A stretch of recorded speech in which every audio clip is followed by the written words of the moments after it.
ha generado este encuentro online de bioética, porque estamos muy concernidos con lo que ocurre después de la pandemia. Siempre decíamos, hablábamos en un inicio del día después de la pandemia, y yo creo que ya estamos casi en ese día, ¿no?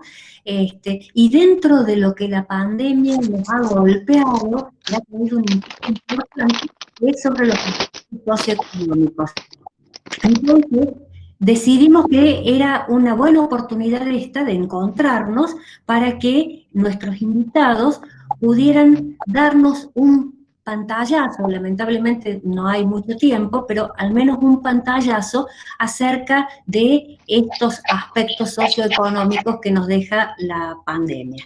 Y para eso entonces hemos invitado a dos profesionales de nuestro medio, que son el licenciado en Sociología Pedro Lisdero, que tiene un currículum enorme, es licenciado en Sociología de la Universidad Siglo XXI, doctor en Estudios Sociales de América Latina, se desempeña como investigador adjunto del CONICET en el Centro de Investigaciones y Estudios sobre Culturas y Sociedades, y también como profesor adjunto en las materias de Sociología General e Introducción a la Sociología de la Universidad Nacional de Villa María. Es además codirector del programa de estudios sobre acción colectiva y conflicto social. Es investigador miembro del Centro de Investigaciones y Estudios Sociológicos, director de Estudios Sociológicos Editora y miembro del equipo editorial de Onteaiken, de la Revista Latinoamericana de Metodología de la Investigación Social y de la Revista Latinoamericana de Estudios sobre Cuerpos, Emociones y Sociedad. Su temática de investigación tiene que ver con las acciones colectivas y los conflictos laborales y las transformaciones del mundo del trabajo. Él va a dar su presentación referida a el trabajo digital, una mirada desde la sociología de las sensibilidades. Luego nos acompañará nuestro amigo y ex compañero del Comité de Bioética del hospital, el contador Mario Oyola, que es especialista en administración financiera gubernamental, es doctorando en ciencia política, profesor adjunto de la Cátedra de Historia Económica y Social de la Facultad de Ciencias Económicas de la Universidad Nacional de Córdoba, es profesor titular de la Tecnicatura en Gestión Universitaria de la Universidad de Córdoba, miembro del Consejo Profesional de Ciencias Económicas de Córdoba, miembro del Tribunal de Ética del Consejo, miembro del Directorio de la Obra Social DASPU de la Universidad y miembro del Comité de Bioética del Hospital Rawson de Córdoba, me lo robaron, y asesor de diversas obras sociales y gremios de la provincia de Córdoba. Ellos van a darnos, Mario va a hablar sobre los orígenes y perspectivas de un nuevo orden económico dentro de lo que sería el tema de crisis civilizatoria. Yo les voy a decir cuáles son las condiciones para este encuentro. Por un lado, les pido a todos que apaguen la cámara, silencien los micrófonos para que se mejore la conectividad.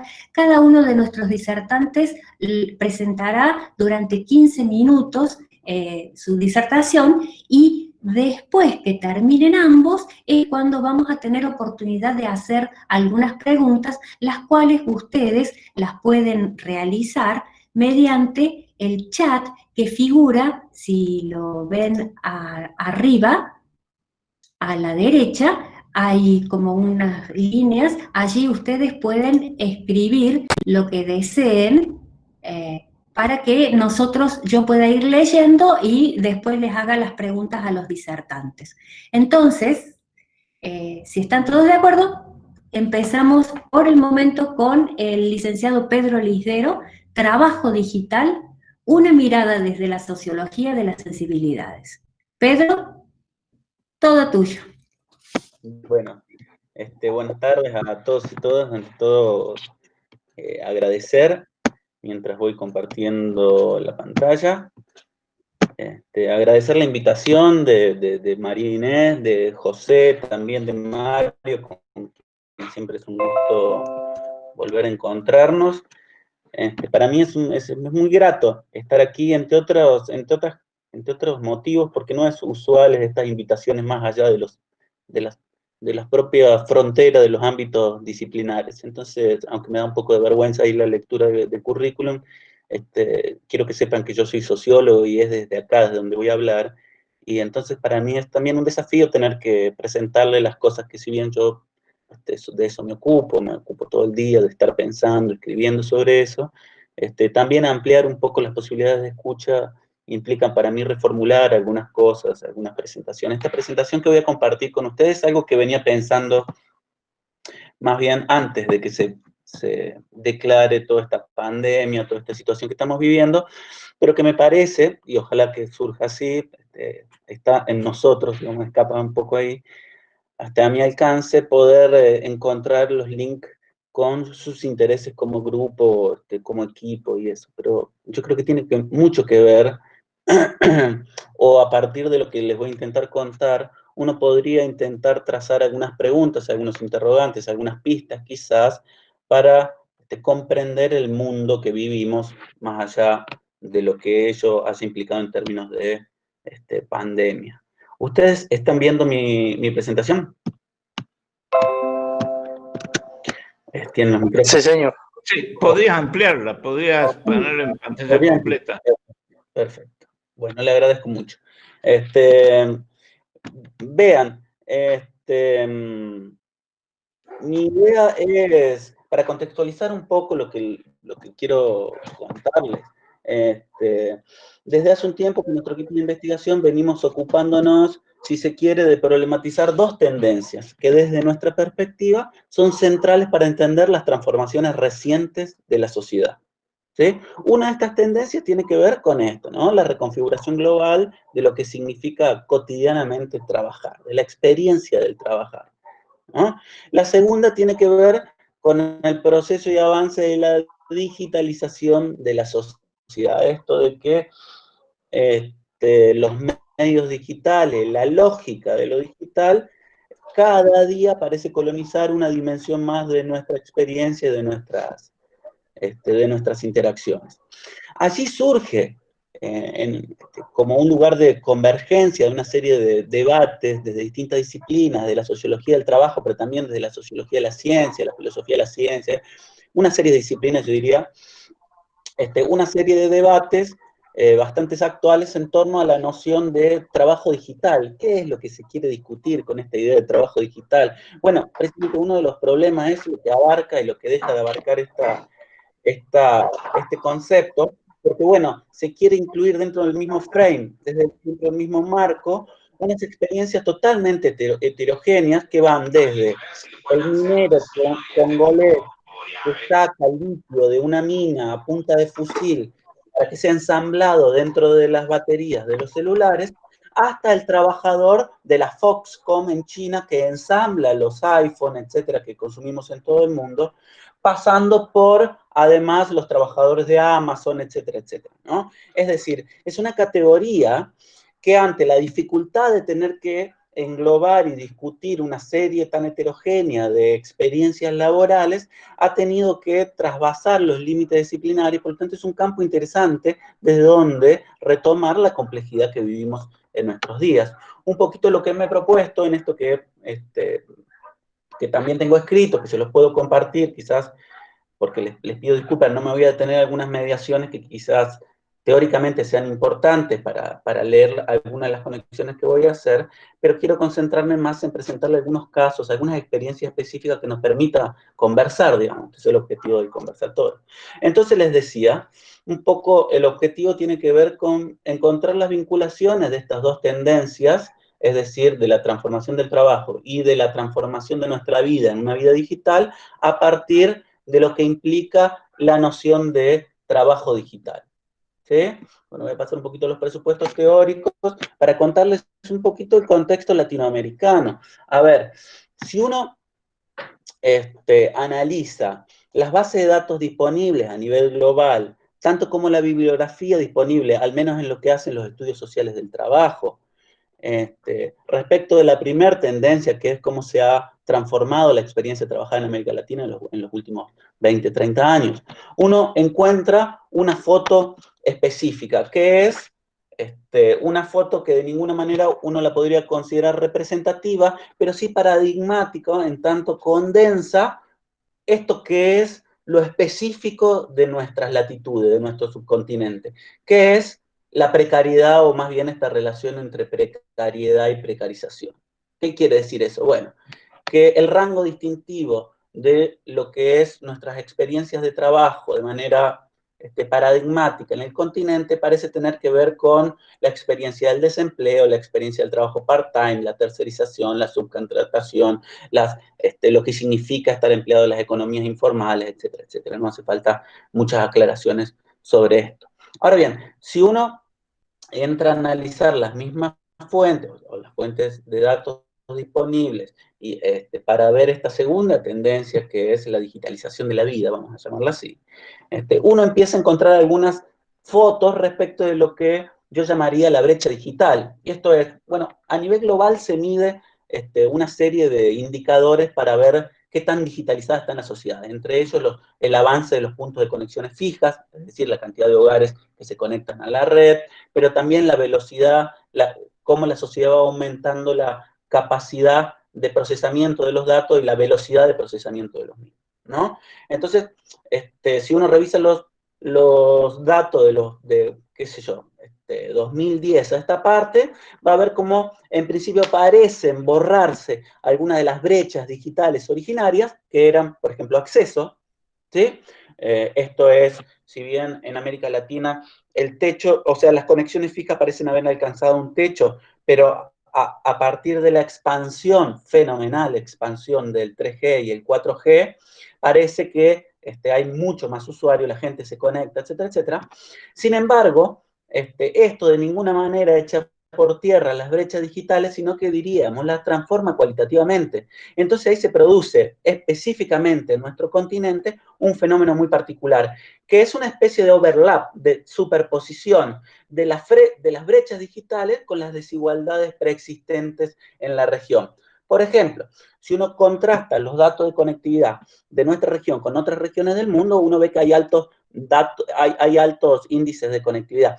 Sin embargo, cuando uno va al uso que la gente hace cuando se conecta, siendo que a nivel global se miden una serie de skills, esto es decir, de habilidades, de las cosas que uno puede hacer con los artefactos digitales, uno va a ver que las habilidades de las personas que se conectan en nuestra región son inferiores a las skills digitales que están concentradas en los países centrales, ¿sí? Y si uno intenta explicar eso, va a encontrar que las clásicas categorías que explicaban la desigualdad social en América Latina explican esos desiguales usos de la conectividad. Por ejemplo, nivel educativo, etcétera, etcétera. ¿Sí? Ahora bien, eso se superpone con otras consideraciones más a nivel global, que es, si además uno mira la región en contraste con el mundo, uno entiende dos elementos que yo no voy a problematizar mucho, pero que son centrales para comprender, vamos a decir, las nuevas distribuciones globales del trabajo, porque este es un proceso global, ¿no? El primer dato significativo sobre esto es que, bueno, eso, la concentración de los skills digitales están en los países centrales en contraste de los países en desarrollo, entre comillas, ¿sí? El segundo dato es que la localización de los centros de comando de las principales empresas que lideran la digitalización de la economía también se encuentran en estos países centrales. Entonces, estos dos elementos son las primeras dos fotos que nos permiten captar algunas ideas sobre estas transformaciones centrales para entender nuestra vida cotidiana, que es, bueno, ¿cómo se transformó el trabajo? Deberíamos hacernos alguna pregunta sobre la relación entre precariedad y precarización. ¿Cómo se transformó nuestra vida respecto a la vida digital? Deberíamos hacer una pregunta no solamente de la capacidad de conexión que tenemos, sino de los usos que hacemos, incluso de los usos que hacemos para trabajar, etcétera, y cómo eso se corresponde o no con una nueva distribución global del trabajo, ¿no? Hay algo de la bibliografía sobre esto en los estudios sociales, que intentan graficar el impacto que tienen las TICs en el trabajo a partir de la figura del péndulo, ¿no? Esto es, el efecto, las consecuencias de las TICs es, por una parte, generar obreros especializados, bien pagos, con condiciones formales de contratación, en un extremo del péndulo, y en el otro extremo del péndulo parece ser como el descarte de los beneficios de los procesos de digitalización del trabajo, que son aquellos obreros no reconocidos, tercerizados, flexibilizados, mal pagos, etcétera, etcétera. Mi idea, o lo que yo vengo discutiendo, es cómo trabajar algunas miradas que transversalicen el fenómeno de la digitalización del trabajo más allá del péndulo. Es decir, cómo hay algunas tendencias de un cambio, tomando prestada la palabrita que Mario usa en el título de su presentación, yo diría, un cambio civilizatorio en lo que implica la reconfiguración de nosotros como trabajadores a partir de la incorporación de la lógica de lo digital, ¿sí? Que es, en todo caso, transversal a los dos extremos del péndulo. Y para ello me gustaría traer con ustedes un caso que seguramente lo escogí porque no solamente vengo dedicándome a eso, estuve haciendo en el último año entrevistas en distintas ciudades latinoamericanas, a estos trabajadores de los deliveries por aplicación, sino porque además es de alguna parte una imagen cotidiana en nuestra, vamos a decir, en nuestra escenografía urbana, ¿no? De todos los días. Salimos a la calle y nos cruzamos con esta gente, consumimos los servicios de esta gente, ¿no? Tenemos algún vecino, sobrino, alguien que trabaja acá, ¿no? A ver, otra vez, esto no es un caso representativo, es un caso paradigmático, es decir, lo estoy escogiendo porque me permite identificar claramente estas tendencias que para mí tienen que ver con lo que va a venir, mejor dicho, con lo que ya estaba en el trabajo y que ahora se está acentuando mucho más en el contexto de pandemia. Entonces, no me voy a detener mucho en contarles de qué se trata este trabajo, este nuevo trabajo que parece surgir, sobre todo en nuestro país a partir de 2016 en adelante, y que tiene que ver con el delivery a través de plataformas. Es decir, el trabajo de delivery, como ustedes saben, existía hace mucho, pero aquí el delivery por plataforma tiene una serie de características específicas que tienen que ver con la configuración de lo social que quiero hacer explícito, ¿no? Entonces, para eso, para hacer un poco más llana la presentación y para poder abrir un poquito el debate y también escucharlos a ustedes a ver qué piensan, yo lo que traje es una serie de testimonios, por decir de alguna manera, ¿no? Fíjense, el primer testimonio que quisiera compartir con ustedes, perdóname que voy tan rápido, es un fragmento que extraje de la propia, de uno de los actores económicos centrales de la empresa Globo, ¿no? Y es, en todo caso, el llamado que hace a la convocatoria a captar jóvenes trabajadores, que como ustedes saben no son trabajadores en relación de dependencia, sino que son colaboradores que se conectan, simplemente son monotributistas que trabajan a través de una aplicación. Entonces dice Don Globo en su página, repartidores, solo las horas que tú quieras, sé tu propio jefe, flexibilidad de horarios, ingresos competitivos y la oportunidad de conocer tu ciudad repartiendo al aire libre. Apúntate en menos de 24 horas, colabora con nosotros. A mí una de las primeras cosas que me llamó la atención aquí es que, ¿cómo puede ser que surja esta nueva actividad? Vamos a decir, ¿cómo puede ser que surja este negocio que tiene en lo digital tiene a lo digital en su corazón? Es decir, tiene a lo digital en el centro de todo su proceso de organización del trabajo. Existe porque existen sociedades digitalizadas. Bueno, fíjense, en realidad, si esto se configura como un nuevo servicio competitivo, es por la fenomenal capacidad que tienen las plataformas y la tecnología digital de unir de una manera que no se había conocido en la historia hasta este momento la oferta y la demanda en un instante y de desanclarla en el mismo instante siguiente. Es decir, yo no soy como delivery un empleado de esta empresa, sin embargo, en este segundo me convierto en su empleado, entre comillas, en función de cumplir la demanda de un cliente que va a consumir, y todo eso coordinado, toda la lógica de la acción colectiva coordinada por una plataforma de algoritmos que de manera fenomenal articula todo, desde lo que tengo que ver hasta el lugar que tengo que ir, todo, ¿no? Ahora bien, mi pregunta es, entonces, ¿la condición para que exista este negocio es la digitalización, cuando la digitalización es la difusión de celulares y computadoras? No. Lo que hay centralmente como condición de que este negocio pueda existir es algo que existe en los propios cuerpos de los trabajadores y que se activa como una disposición. Es decir, hay una serie de habilidades que fueron desplegadas y que funcionan como una marca en el cuerpo de los propios trabajadores, y son esas energías las que son captadas por este tipo de empresas y convertidas en una mercancía y vendidas, ¿sí? La digitalización entonces empieza a mostrar su forma, no como una serie de difuminación de aparatos tecnológicos, sino con una lógica que tenemos nosotros puesta adentro de nuestro propio cuerpo. Voy un poquito más rápido. Lo que sigue es una especie de discusión que tiene una serie de jóvenes en Facebook, ¿no? Fíjense, dice el primer trabajador, Germán no tiene obra social, no tiene RT, no tiene vacaciones pagas ni aguinaldo, no aporta. Germán cree estar sacando al país adelante, pedaleando y llevando una mochila con el logo de una empresa que niega todo vínculo laboral con él. Germán es un sonso, para no decir la palabra, no sea como Germán. ¿Sí? Eso desembocó toda una serie de discusión entre los trabajadores. Yo seleccioné un segundo testimonio. El trabajador le responde, está en desacuerdo, dice, si tuviéramos en blanco, ganaríamos 18.000 pesos mensuales, es decir, ganaríamos menos que lo que estamos ganando ahora. Jubilación, y encima nos descontarían jubilación. Pregunten a los viejos de ahora si la jubilación es buena. Obra social, tenemos obra social. Vacaciones, la tomamos cuando nosotros queremos, no cuando la empresa nos diga. Ganamos de 35 a 60 mil pesos y no queremos a los sindicatos. Así les duela, no queremos estar en blanco. Bueno, voy a cortar ahí, aunque teníamos otro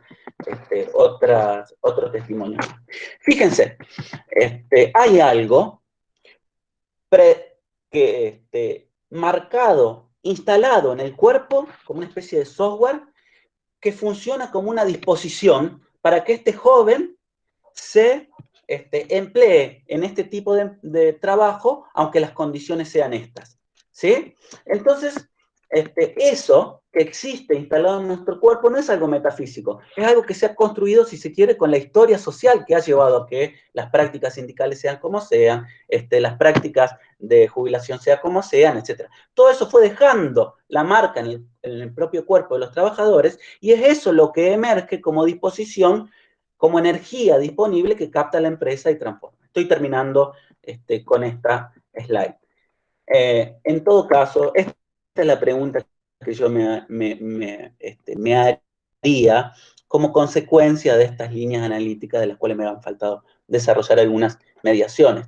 La expansión de lo digital hacia las más diversas áreas de nuestras interacciones cotidianas, que se expresan de manera muy paradigmática, muy paradojal en el trabajo digital, nos conduce a pensar la forma en que las mediaciones tecnológicas renuevan, reinventan qué es la energía productiva o valorable de mi propio cuerpo para ser puesta en el mercado de trabajo. Ahora bien, estas reconfiguraciones implican a su vez renovadas formas de organizar esos procesos de creación de valor. Pero no solamente eso, también implican repensar los márgenes de eso. Si estoy trabajando o estoy jugando, o estoy en una plaza con mis compañeros, con la bici, y ahí si me queda un pedido lo voy a hacer. Se dan cuenta cómo no solamente se reconfigura lo que pongo de mi cuerpo en el trabajo, la forma en que eso se coordina en un proceso de trabajo, sino al mismo tiempo cuáles son los propios espacios de trabajo. Ahora bien, también se reconfiguran los mecanismos de control y de disciplinamiento vinculado a la posibilidad de que yo vea de que en este trabajo me están estafando o no son las condiciones que yo querría, etcétera, etcétera. A muchos de estos jóvenes que trabajan en los delivery, no se les ocurriría ni pensar que su trabajo se realiza en condiciones desventajosas. Para ellos es el mejor trabajo que pueden tener. Muchas gracias y perdón por el minuto y medio, 2 minutos que me exceden. Bueno, muchísimas gracias. La verdad que creo que nos has dejado pensando un montonazo y probablemente en las preguntas del final tengamos que hacer un debate muy profundo de todo esto, porque el teletrabajo creo que nos está involucrando a todos, con bicicleta o sin bicicleta. Entonces, ahora lo invito a Mario para que nos hable de la crisis civilizatoria, orígenes y perspectivas de un nuevo orden económico. Mario, el micrófono es tuyo. Bueno, buenas tardes, gracias a todas y a todos por la invitación. Veo que hay muchos amigos, así que algunas de las cosas que voy a decir ya deben estar cansados de escucharme así que les pido disculpas a ellos. A mí lo que me sorprendió dentro de la pandemia fue lo siguiente. Por primera vez el aparato capitalista, a lo largo de sus casi 3 siglos de existencia, paró el comercio internacional, se paró el flujo de divisas internacionales y se pararon ciudades enteras en todo el mundo. En una especie de tormenta cuasi perfecta, hubiera dicho el fallecido ya Jorge Weinstein, donde se mezclaban todas las variables políticas, económicas y sociales de un parate, de un modelo de civilización, o precisamente la civilización en la que nos tocó vivir y que nos toca vivir de una manera impensada para todos, tan impensada como la caída de la Unión Soviética a fines de la década del 80. Digamos, yo me acuerdo antes de caer la Unión Soviética, 3 días antes había habido una reunión en la Facultad de Ciencia Económica con el embajador cubano y a nadie se le cruzaba por la cabeza que iba a desaparecer lo que se denominó socialismo real. El segundo hecho que me parece clave y que desnuda de alguna manera la decadencia del modelo civilizatorio capitalista, poniendo al capitalismo como un modelo de civilización, como lo hace Samir Hamid, es que el virus, y acá hay muchos que se dedican a esto, por sí solo no discrimina. El virus ataca por cualquier modo a cualquiera de los seres humanos, sino que somos los seres humanos moldeados por un modelo civilizatorio, seguramente los que estamos haciendo que esta pandemia de alguna manera discrimine, ya sea por marcado nacionalismo, racismo, xenofobia, sexismo. Digamos, son las mismas vertientes que crearon el modelo de crecimiento de la civilización, basado en esos cuatro ejes: el nacionalismo, el racismo, la xenofobia y el sexismo como modo de explotación y de acumulación capitalista. Entonces, ¿qué es lo nuevo o qué es lo viejo que emerge acá? Y que estos modelos sociales en realidad son preexistentes y marcan que la desigualdad social y económica es la que asegura que el virus discrimina. Es decir, si el virus ahora está discriminando y está atacando las poblaciones más vulnerables, por ejemplo en Argentina, a los pobres le decimos los sectores populares, barrios populares. Los sectores pobres de la sociedad es precisamente esto, y la desigualdad social y la desigualdad económica producto de este modelo de acumulación que marca este modelo civilizatorio.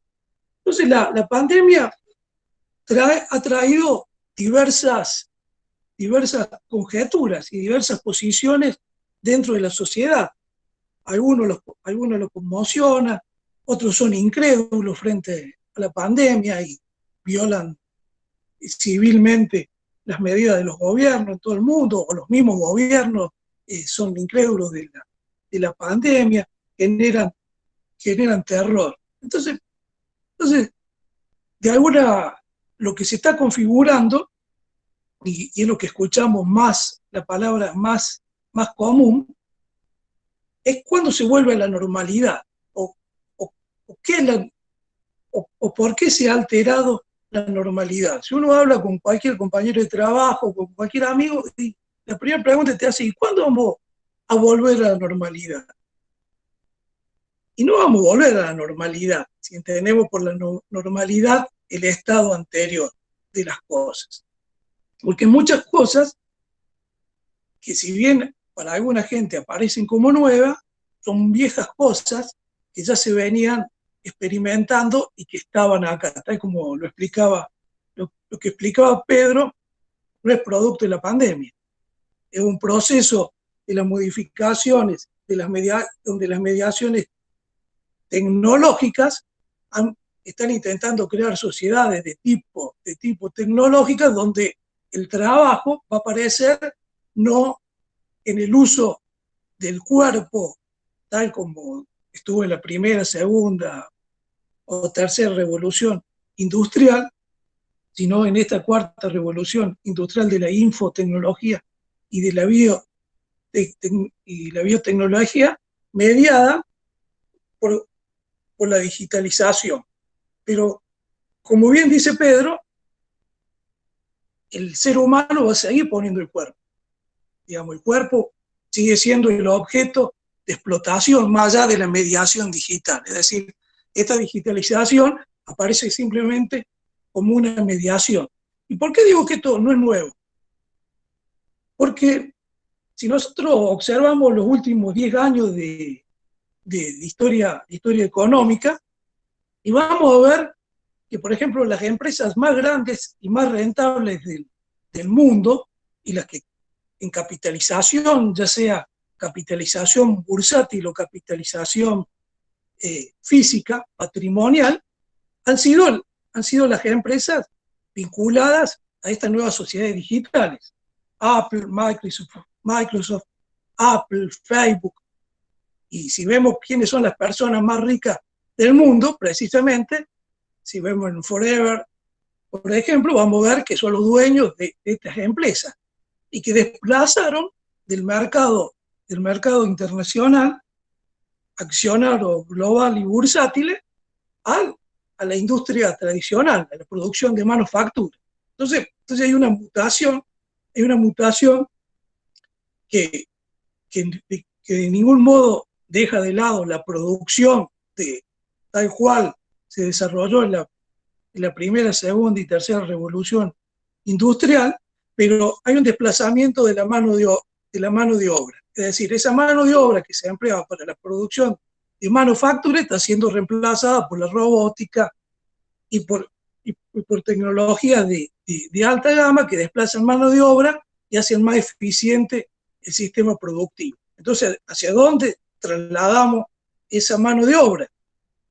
Porque el segundo problema que estaban teniendo las economías en la globalización era cómo vincular los distintos mercados. ¿Por qué? Porque apareció un nuevo jugador en la cancha hace bastante tiempo, pero que en los últimos 5 años igualó en capacidad productiva el mismísimo Estados Unidos. Estamos hablando de China. Entonces ahí me parece que donde entra a jugar estas nuevas teorías de vincular la oferta y la demanda de un modo diferente, y que la pandemia ha demostrado la eficiencia y la eficacia de este sistema. Digamos, ¿quién no ha comprado por Amazon o quién no ha comprado por Mercado Libre? Y yo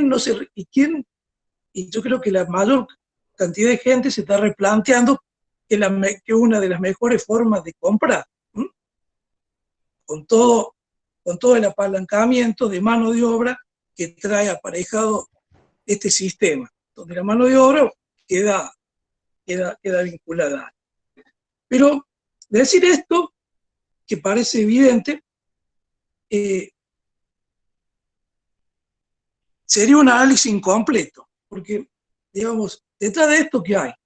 Hay un gran mercado financiero, hay una financiarización global de la economía que también desde la década del 70, en donde cae la demanda global de la producción y donde la tasa de rentabilidad financiera global va a superar por primera vez a la tasa financiera de producción, es decir, es donde el mundo de la finanza se hace cargo del capitalismo en esa nueva fase, que luego en la década del 90 va a ser completada por el neoliberalismo,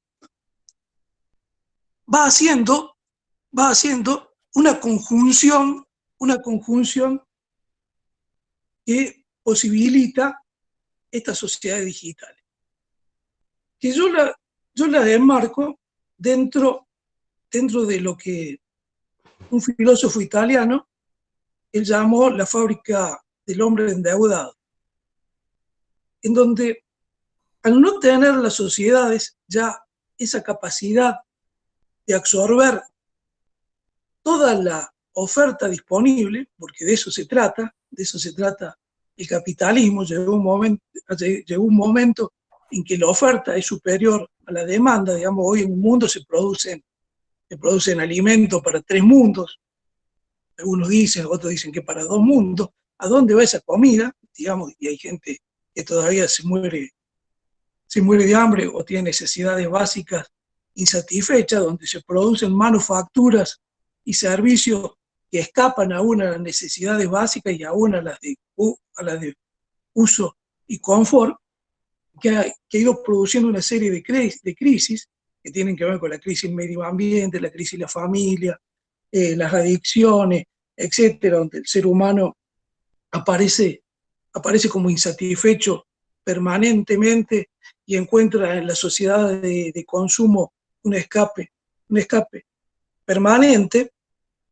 Llegó un punto en donde el trabajo no brindaba las oportunidades para esa sociedad de consumo.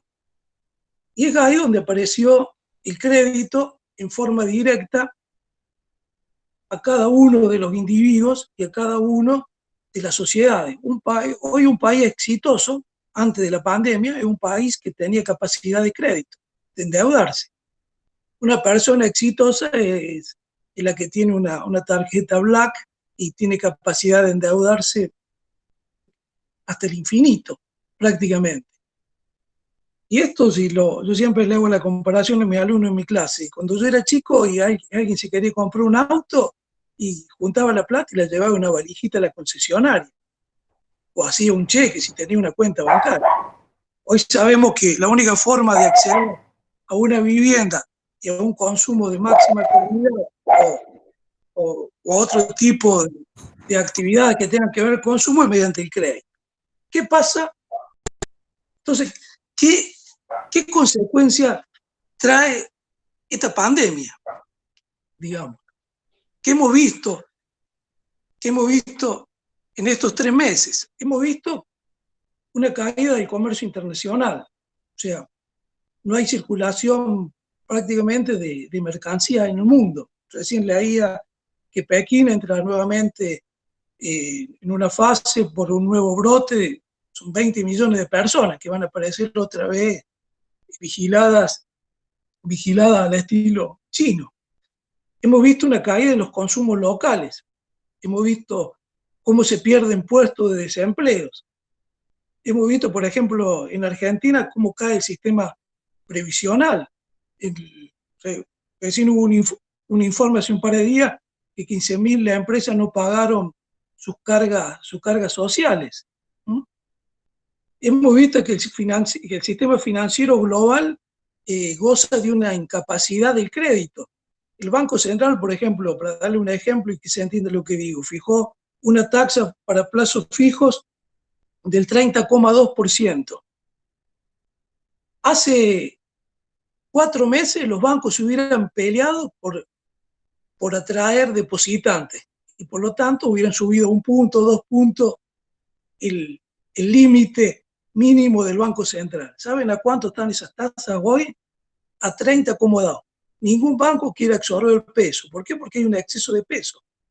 Y ese exceso de peso no es solamente por la emisión monetaria, es por la caída del comercio internacional, porque está parado, no hay flujo de dólares, y por lo tanto entra a correr riesgo el sistema financiero global. Entonces, si la moneda hegemónica había sido el dólar hasta ahora, nadie asegura que post-crisis, post-pandemia, siga siendo el dólar. Por ejemplo, puede ser el yuan, puede ser que las economías se cierren hacia adentro, porque no sabemos todavía el alcance de esta pandemia. Y el cuarto, si ustedes, más o menos, si hay alguno que sabe algo de economía, lo que he marcado en estos 4 puntos son las 4 claves del capitalismo, que es circulación, comercio, intercambio, sistema tributario y crédito. Los 4 están parados. Entonces estamos ante el neoliberalismo, al menos el neoliberalismo de pandemia, ha quedado como frisado. Y es por eso que han emergido o emergen políticas de estados. Y son los mismos sectores del comercio, los que piden ayuda a los estados en todo el mundo. Alemania acaba de participar en el rescate de una empresa de aeronavegación, quedándose con el 20% del capital. En Dinamarca también ha pasado lo mismo. En los países centrales estamos viendo este tipo de fenómeno. Otro fenómeno que caracterizó al capitalismo durante mucho tiempo fue el uso del tiempo. El uso del tiempo y el salario por tiempo. Hoy con estas mediaciones tecnológicas de sociedades digitalizadas, en realidad no sé cómo el salario no aparece vinculado al tiempo, sino que aparece vinculado a la productividad. Entonces, un pibe que hace, como decía Pedro, que está en la bici, y bueno, su salario no es por el tiempo que está en la plaza esperando que le llegue el pedido, sino que por la cantidad de viajes que pueda realizar.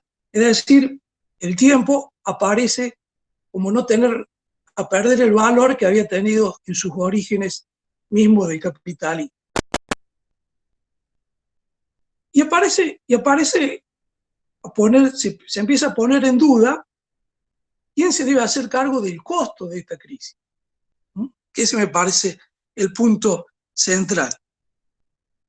¿Por qué? ¿Y por qué digo esto? Porque entran en crisis todos los modelos tributarios del mundo. Hoy todos los países del mundo tienen déficit fiscal, es decir, que gastan más de lo que les ingresa.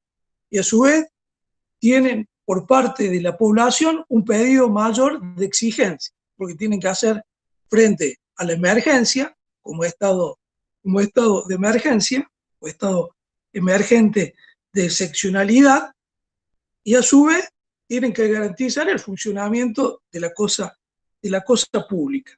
Y es ahí donde empiezan a aparecer cosas que no son nuevas. Yo no sé si ustedes saben, pero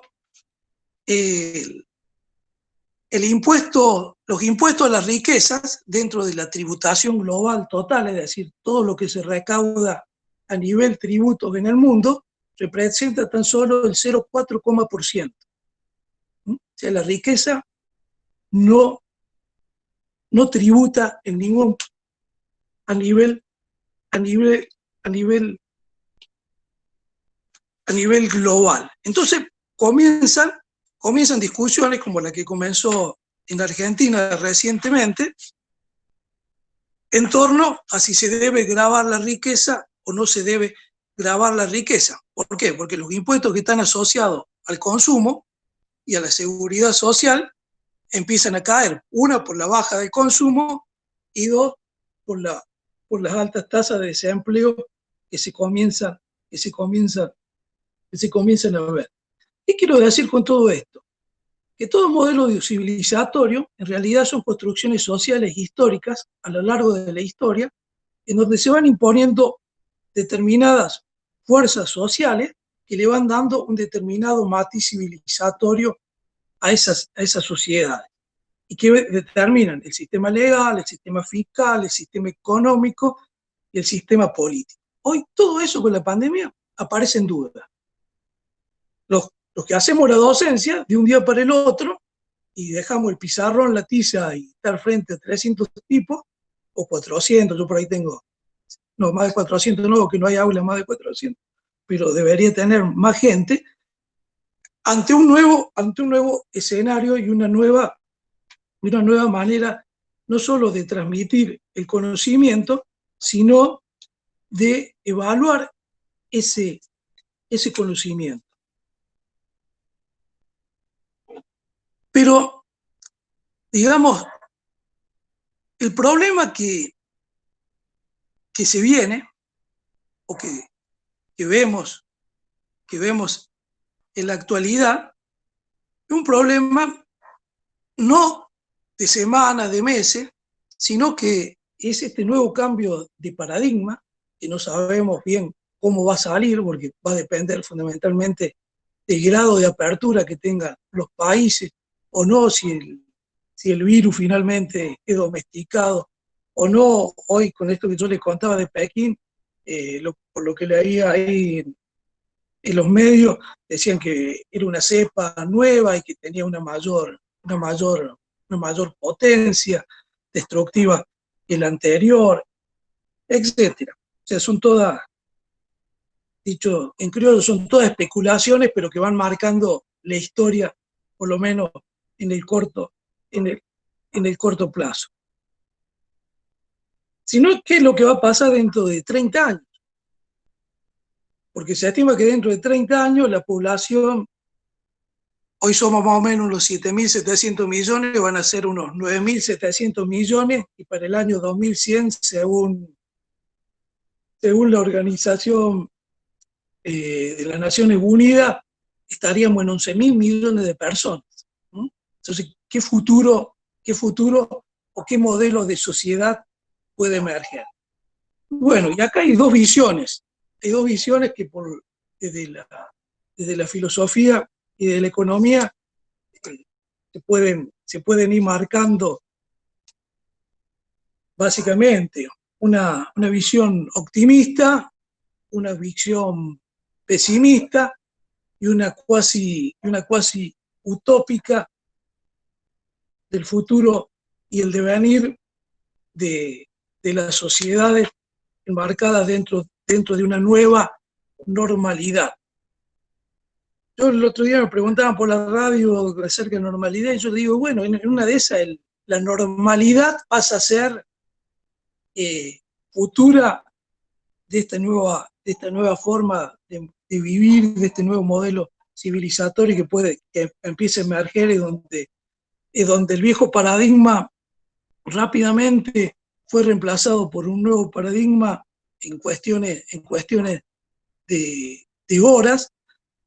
Puede ser que lo normal sea lo anormal permanentemente, es decir, que veamos en un estado de incertidumbre total día a día de la humanidad, en donde lo previsible no aparezca, y donde lo contingente sea lo normal y lo habitual en las relaciones sociales, en las relaciones económicas. Bueno, los más optimistas, dentro de los cuales, qué sé yo, lo podríamos poner la voz Zizek, qué sé yo, en su librito Pandemia y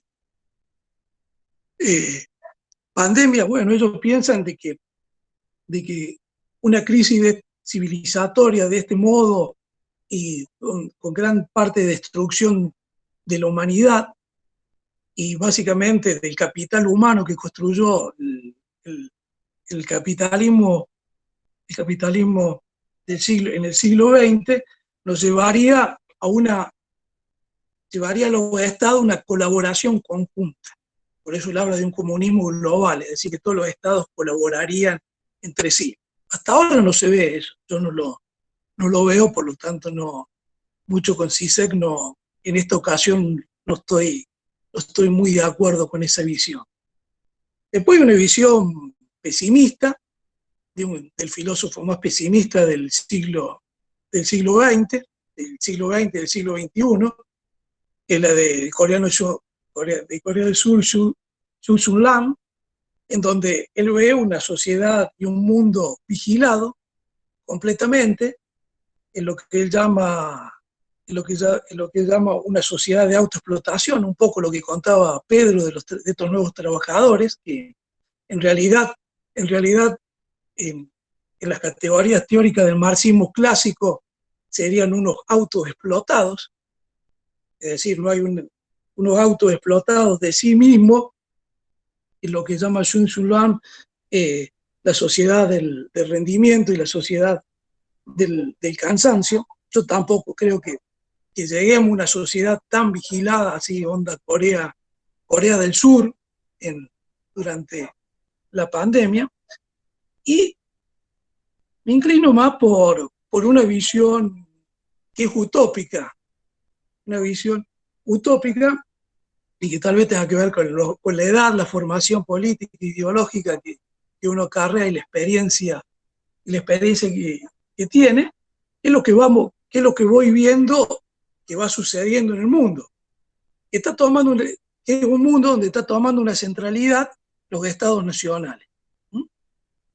Para bien, para mal, le guste a uno, le guste a no, aparece como el distribuidor de los recursos de la economía, el Estado. Ya no es más el mercado, en esta economía de emergencia de la pandemia, la que asigna los recursos, sino que el mercado, sino que es el mismo Estado, mediante diversas herramientas, porque también a los keynesianos, a los proestatistas, también los sorprendió ahora, y tampoco se le ocurren nuevas ideas del uso del Estado. O sea, lo que hemos visto ahora son ayudas, que es Argentina, que es el ejemplo que todos deben conocer, y bueno, y le paga el 50% a las empresas privadas, le da subsidio a los que no tienen ingresos, trata de mejorar la situación de los jubilados de menor ingreso, pero por otro lado ajusta las cajas previsionales, una mezcla, pero donde vemos que el rol del Estado es evaluado y en donde la desaparición del mercado ha quedado subyacente o asociada a estas mediaciones tecnológicas, y en donde las finanzas aparecen desdibujadas por lo que yo decía de las tasas de interés, el acceso al crédito. Yo, y ya con esto terminaba, me imaginaba si no hubiera habido pandemia, y esto lo dije en una charla 2 días antes que se decretara la cuarentena acá en Argentina. Me invitaron unos amigos a dar una charla y se vencían ese viernes se vencía el primer vencimiento de pago de deuda argentina de bonos, y yo les decía, miren, lo único que lo puede salvar a Argentina del default o de no arrodillarse frente al poder financiero es que el coronavirus llegue a Argentina. Lamentablemente llegó 2 días después, y esto le permitió a Argentina durante ese periodo ir transitando algunas negociaciones. Si no hubiera habido pandemia, no sé dónde estaría Argentina en estos momentos. Así que a mí me parece que cambiaron muchas cosas en este estado de sección, han vuelto cosas viejas, han aparecido cosas que, si bien no eran viejas, tienden a hacerse hegemónicas, y sobre todo ha sorprendido a las sociedades, y en ese sentido yo soy optimista, porque me parece que las sociedades están valorando el uso del tiempo, no el tiempo que había construido el capitalismo en torno a que el único tiempo el único tiempo que tenía valor y el único tiempo capaz de ser vivido era el del trabajo, sino que el tiempo en ocio también es bueno y hace bien a la sociedad, como lo decían muchos utópicos del siglo XIX. Bueno, acá llego yo. Bueno, muchísimas gracias, Mario. Y mientras algunas de las personas quieran ir pensando en preguntas que le quieran hacer a nuestros disertantes, acá dice Andrea, yo tengo una consulta para Pedro. A ver, rápida, Andrea, ¿eh? ¿Cómo tecleo de rápido? Yo tengo una consulta para Pedro y es si ha estudiado las estrategias de telemedicina, en especial las modificaciones de la relación médico-paciente. Hoy, muchos hospitales convocan médicos para una especie de call center para consultas que en este marco puede ayudar, pero puede venir para quedarse. Con el impacto que va a tener a la luz de la brecha digital, con la accesibilidad a la atención médica, en especial con poblaciones no digitalizadas como son los adultos mayores de sectores populares. A ver, ¿qué opina Pedro de esta situación que nos está conmoviendo a todos? Buenísimo, bueno, muchas gracias, Andrea, por la pregunta. Mira, puntualmente no he visto ese caso, aunque tengo conocimiento, incluso algunos médicos que les ha tocado, no me acuerdo cómo se llama, seguramente tú lo tendrás presente, al menos aquí en Córdoba, una especie de plataforma que media el seguimiento post-consulta. Seguramente ustedes saben cómo se llama. Bueno, hay algunos autores que hablan. Yo creo que la pregunta es la que tira Mario, ¿no? Y que es una pregunta que en realidad arrastramos de hace 20, 30 años, cuando parece que la crisis se nos viene encima y que vamos a vivir una nueva civilización, nueva forma de vida, pero cada vez nos acercamos más al final. Los datos son concluyentes, los datos de la huella ecológica, de la depredación, son concluyentes, que el tiempo se nos acaba. Sin embargo, parece que ese tiempo que se nos acaba es de intervalos infinitos, y en el mientras tanto se reinventan la forma de mantenernos en este estado de sufrimiento y agonía, con lo cual rápidamente me anotan del lado de los pesimistas. Para responderte ahí, estos autores hablan de la idea de uberización, ¿no? Como un modelo, no solamente de trabajo, sino un modelo de organización de la vida. ¿Y qué es la uberización? La tercerización y el outsourcing era un tiempo antes. La uberización es esto que estamos viviendo acá, es esta constricción de tiempos y de espacios, como bien lo señala Mario, ¿no? El teletrabajo es un paso antes, los call centers es un paso antes. No es un call center, sería un call center si habría un edificio en Córdoba, sería en el edificio en la avenida Sagrada Familia, donde están todos los jóvenes médicos contestando ahí. Eso sería teletrabajo. Uberización es que vos en tu celular te descargas la aplicación y la seguís ahí, y capaz que te levantaste desvelado a las 3 de la mañana y respondiste ahí algo, ¿no?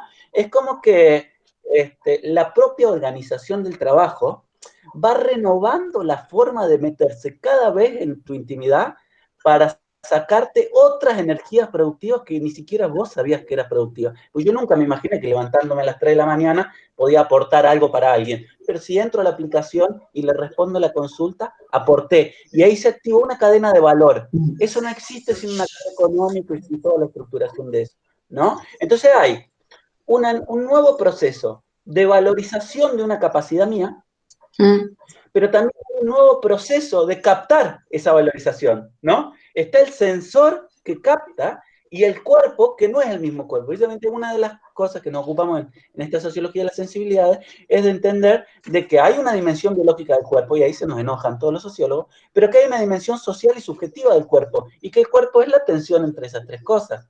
Y eso tan sencillo, por eso la sociología debería ser una ciencia de la vida, tanto como tantas otras ciencias, es algo bastante difícil de pensar en la universidad. Sin embargo, los laboratorios del Silicon Valley de Google X tienen a neurosociólogos, etcétera, etcétera, ahí sin ningún prejuicio, ¿no? Entonces, yo creo que ahí hay este nuevo, yo coincido con Mario, La pregunta es el cómo, no el qué. Estamos frente a capitalismo, etcétera. No es el qué es lo que busca este capitalismo, etcétera, sino más bien es cómo procesa las mediaciones. La pregunta es el cómo y no el qué. Todos estos ensayos, sociedad del cansancio, sociedad del sufrimiento, sociedad uberizada, etcétera, están intentando responder el qué. Son conceptos que van a describir la mediación, no la sustancia que se relaciona, sino la mediación, ¿no? Por eso lo digital no es solamente una mediación, sino que en lo digital está exactamente el valor. Claro que ese valor no se produce si no está ese médico ahí poniendo esas cosas, ¿no? Entonces, yo creo que ahí, yo les decía, hay toda una nueva reconversión, van a aparecer nuevos trabajos que no son nuevos, ya venían, digamos, ¿no? Ahora bien, el tema es que nosotros, como estamos parados arriba de esa pelota del cambio, alcanzamos a concebir eso, ¿no? Incluso, afortunadamente, concebimos de que esto de levantarme a las 3 de la mañana y responder ahí una consulta es un elemento flexibilizador, ¿no? Para mí. Sin embargo, hay todas otras dimensiones, yo diría civilizatorias y transformaciones de nuestras capacidades productivas, que están transcurriendo exactamente en este momento y que nosotros ni siquiera la conceptualizamos como algo útil, algo trabajo, etc. Quizás el concepto paradójico para eso es el de playboard. Hay algunos ingleses que han elaborado la noción de playboard, que es play de jugar con labor de trabajar, ¿no? No sé cómo sería la traducción en español, pero es playboard, ¿no? ¿Y por qué? Porque mientras uno está jugando en estos videojuegos que pululan en nuestros días, miren, cualquier millennial, cualquier joven, ¿sí? En realidad lo que está haciendo es produciendo. En realidad produce un caudal de información que son captadas por una serie de empresas, que son objetivadas en procesos de convertirlos en mercancías y de ser vendidos hasta a otras empresas que los compran. Es decir, hay un profit, hay una ganancia. Ahora dígame, esa ganancia no existe si no existe mi sobrino jugando al Fortnite, ¿no? Sin embargo, a nadie se le ocurriría decir que es explotación infantil, qué sé yo. Yo estoy apuntando, nuestro aparato conceptual va a eso que tiene que ver con un cambio civilizatorio. Ayer estaba discutiendo en comisión y transmitían en vivo la comisión de teletrabajo para la ley de teletrabajo que están sacando ahora medio rápido, ¿no? Bueno, a mí me parece que mucha de esa charla me suena siglo XX. Nosotros tenemos que pensar qué tipo de cuerpos, qué tipo de valorizaciones de nuestros cuerpos para reproducir mercancías estamos asistiendo, digamos.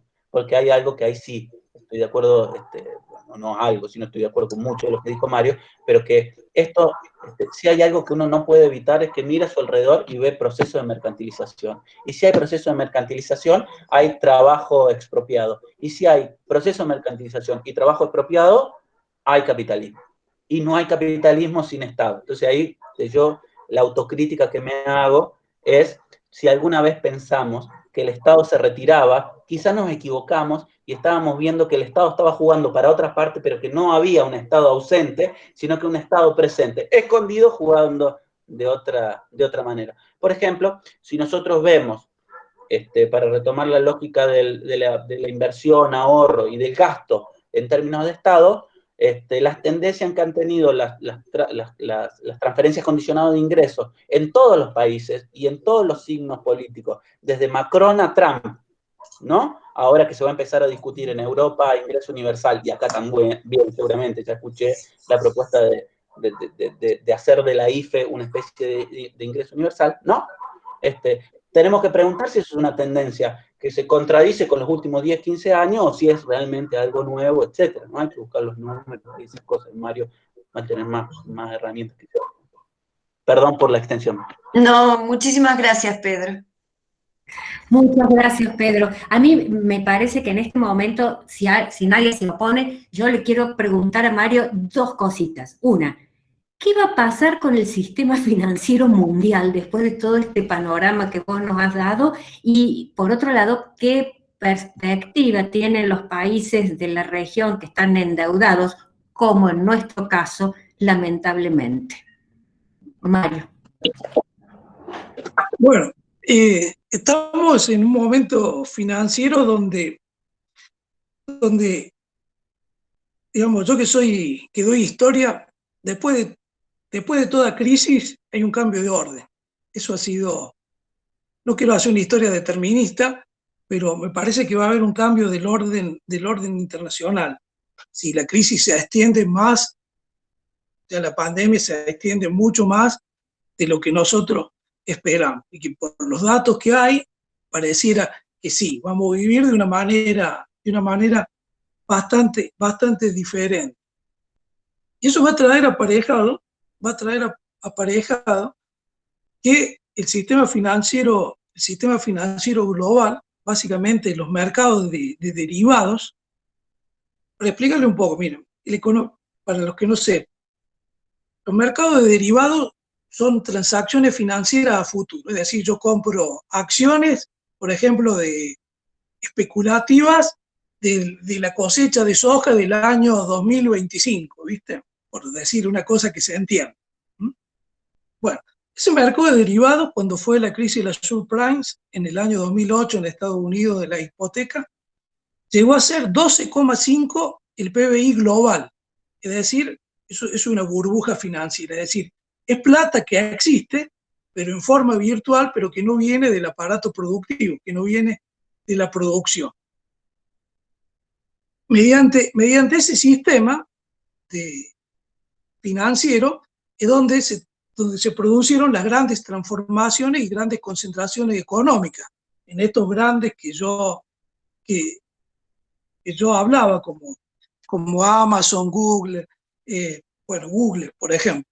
Google, por ejemplo, todos deben pensar que es un buscador únicamente, que maneja la Big Data, pero Google tiene ya diseñado el prototipo y funciona en Estados Unidos un ómnibus que se maneja solo, por ejemplo.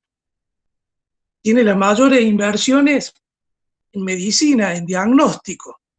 Según el último informe del Foro Económico Mundial, una de las profesiones que tendería a desaparecer en el área de diagnóstico sería la medicina de diagnóstico. O sea, no haría falta más una persona que esté ahí, porque la máquina haría el autodiagnóstico. Esto lo hemos visto en China, en la entrada de algunas escuelas donde una máquina le medía la temperatura y algunas otras cosas a los alumnos cuando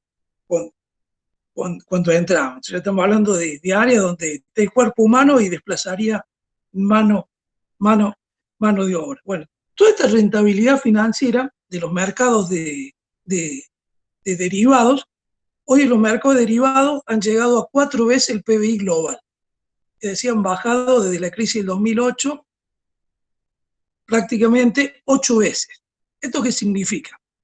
Que la rentabilidad financiera puede ser, y lo digo en estas palabras porque no es categórico, puede ser que no sea más el motor de acumulación y de crecimiento del neoliberalismo. Por lo cual, el neoliberalismo se tenga que reinventar mediante otra creación de valor.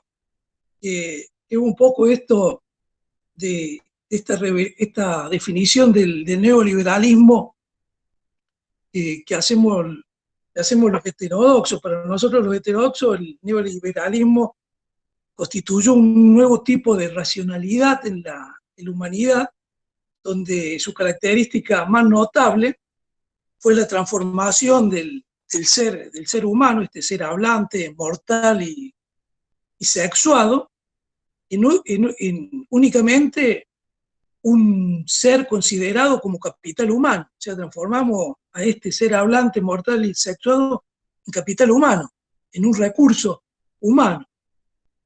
Imperativamente ha tendido a su autovaloración permanente e ilimitada. Es por eso que las enfermedades prevalentes laboralmente son el estrés, la depresión, etc., por esta constante autoexplotación, esta constante exposición a la que el cuerpo debe ser sometido subjetivamente y objetivamente, que lleva a sociedades totalmente narcisistas, de una exposición casi pornográfica, siguiéndolo a Jun Lam, en esto de la pornografía, de cómo nos exponemos en la red.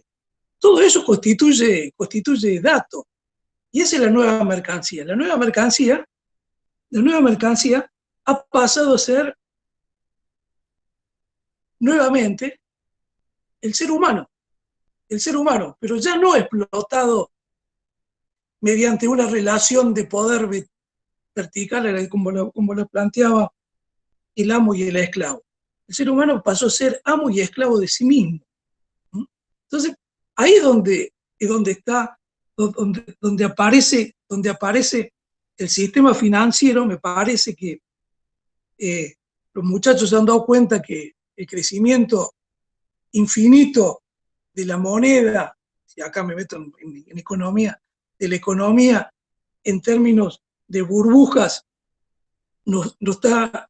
ha ido llevando al neoliberalismo a crisis cada vez más profundas y cada vez más repetitivas y más seguidas, que decidieron, o las circunstancias lo han llevado, hubo una eventualidad, es a esta retransformación de la transformación del capital. O sea, el capital vamos a ser nosotros y va a depender únicamente de nosotros si ese capital es rentable o no es rentable, en términos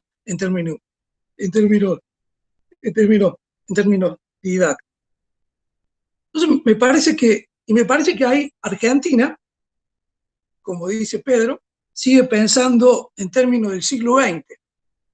Y yo no sé si está mal o bien que piense en términos de siglo XX. Porque si esta pandemia va a constituir únicamente un mundo que va a estar atravesado, digamos, su conectividad mediante la digitalización, le permite una enorme oportunidad a países como Argentina, y a Latinoamérica, que son los shopping de recursos humanos de estas nuevas tecnologías, porque acá tenemos todos los minerales que componen la nueva tecnología del siglo XX y gran parte del acervo del siglo XX, desde el agua hasta los más sofisticados minerales para la construcción de baterías de litio, por poner un ejemplo.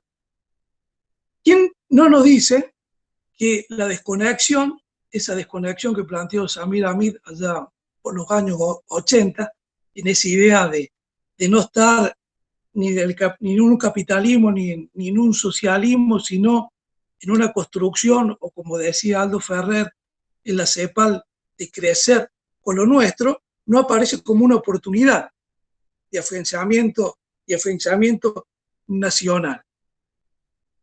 Digo, todo esto es un escenario de total incertidumbre. Digamos, es muy difícil hacer prospectiva por el escenario de incertidumbre y por la volatilidad y la fragilidad de la crisis y la velocidad que va siguiendo la crisis día a día. O sea, vamos 3 meses de pandemia. Cuando empezó la pandemia, los más optimistas decían que esto iba a durar 1 año. Y los más pesimistas decían que iba a durar 2 años y medio. Hoy ya los más pesimistas, incluida la Organización Mundial de la Salud, digamos, han dicho que esto vino para quedarse y que vamos a tener que acostumbrarnos a vivir de esta manera. Yo no sé si el modelo civilizatorio, en su versión neoliberal, tiene la capacidad de recomponerse mediante el sistema financiero. Me parece que no. Me parece que todo lo contrario, que está buscando nuevos elementos, que no son nuevos elementos, que son viejos elementos, esto que marcaba Pedro, y que lo está poniendo en práctica. Y que para ello también es una oportunidad porque le ha permitido ponerlo en práctica de manera abrupta y ser hegemónica como en la mediación de la oferta y la demanda en el cortísimo plazo. Bueno, Mario, no sé si estoy contenta o triste. Estoy en la incertidumbre anímica. Y cuando escuchaba todo esto, me quedo pensando de que hay muchos trabajos que van a desaparecer y cómo hacemos para reinsertar a esa gente en el mundo laboral. ¿Qué vamos a hacer con ellos? Incluso con algunos de nosotros. Y bueno, ahí va a depender de la capacidad de los estados, digamos, cuál es el modelo a seguir. Digamos, si pensamos en una sociedad que va a estar mediada por los mercados, y bueno, se van a conseguir en esta primera etapa empleos de baja monta, de baja calidad, ¿no?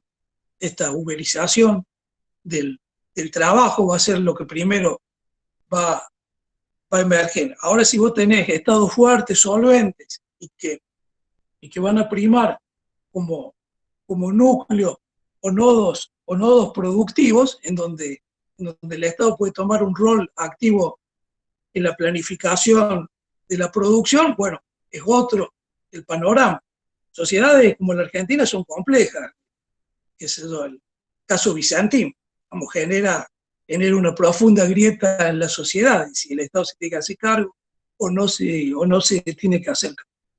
Esto en parte porque seguimos pensando como si el mundo siguiera como en el siglo XX, más, seguimos pensando en el principio del siglo XX, donde existía la oligarquía terrateniente y existían los caudillos, por ejemplo, los caudillos federales. Me parece que esas discusiones le hacen mucho mal a la Argentina, digamos. Me parece que es un momento donde el Estado es el único garante del orden. Los mercados no pueden garantizar ningún tipo de orden. Al contrario, lo que generan los mercados es desorden en estos momentos. Esto es la primera vez que sucede en la historia del capitalismo, en donde pierde el dominio los mercados globales, donde pierden el dominio los sectores financieros, y en donde se ha dejado de expoliar y de depredar la base de acumulación del capitalismo en sus tres recursos, digamos, el capital, el trabajo y los recursos naturales.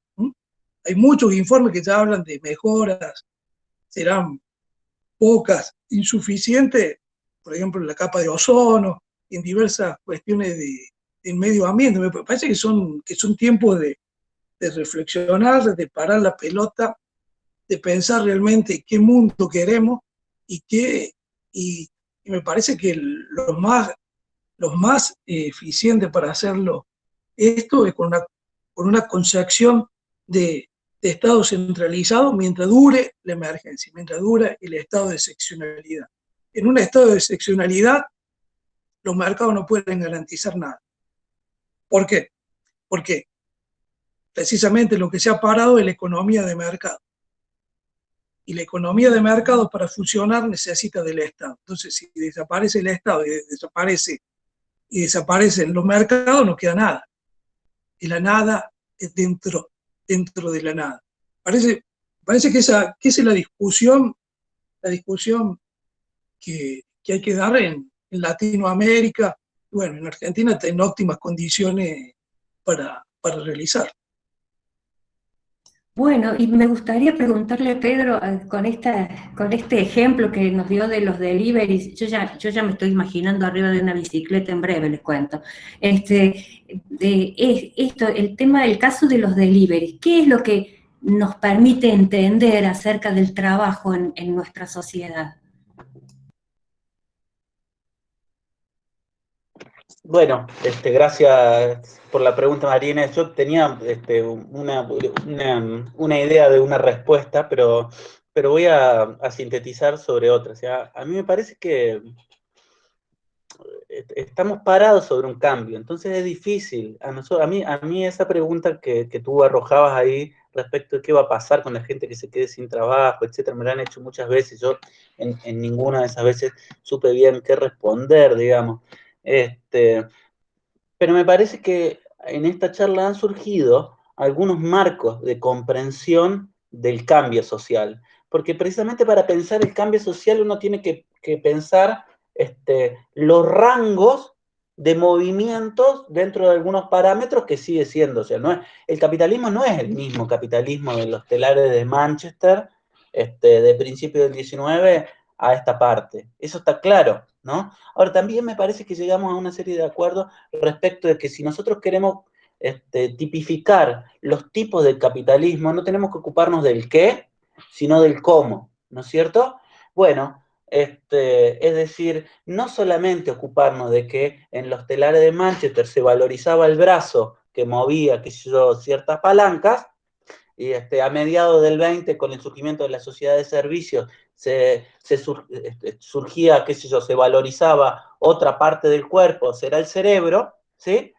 La pregunta que yo me hago es, ¿qué es lo del cuerpo que se está valorizando ahora? Porque si finalmente la información es capaz de generar mercancía, también estamos de acuerdo que hay teorías que piensan la información desanclada de un cuerpo, como una información en abstracto, etc. Esa información no puede pensarse sino en algún grado de equivalencia con energías vitales puesto ahí. Mire, yo no sé qué puestos de trabajo van a ocupar aquellos que vengan robots a sacarle el trabajo. Lo que estoy seguro es que si nosotros entendemos por trabajo actividades que nos generan sufrimientos para ganarnos el pan, como reza el antiguo dicho, ganarás el pan con el sudor de tu frente, bueno, estoy seguro que la sociedad a la que vamos, ese tipo de trabajo va a existir. Entonces, a la pregunta del qué, pasando de la pregunta del qué al cómo, si lo que había en los telares de Manchester era el sudor, hay una especie de transición, yo suelo usar esta metáfora, del sudor a la lágrima, entre mediados del 19 y mediados del 20, cuando surge esto de los obreros aburridos por el trabajo rutinizado, etcétera, o el oficinista aburrido, ¿no? Ahí tenemos, afortunadamente, en Argentina esta película La Fiaca, que si no la vieron se la recomiendo. Entonces hay un paso en esta historia de la pregunta del cómo, del sudor a la lágrima. Bueno, me parece que hoy estamos viviendo otra cosa, ¿no? Esa especie de lágrima digital, esa especie de sufrimiento, que desde la medicina lo estamos conceptualizando como estrés, burnout, ¿no? Que, dígame usted, ¿qué parte del cuerpo es la que se quema en el burnout? Es la pregunta que le hago a ustedes, porque burnout es eso, ¿no? Es la figura del quemarse.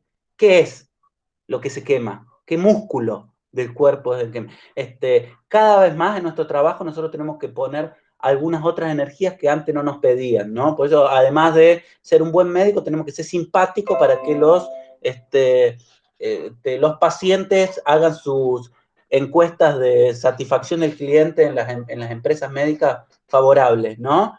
Entonces, fíjense, no solamente me piden conocimientos médicos, me piden además que ponga ¿qué? Bueno, sin duda el cuerpo. ¿En qué? En la emoción. Bueno, no hay emoción sin cuerpo, ¿no? Yo diría, o mejor dicho, nuestras búsquedas están por ahí.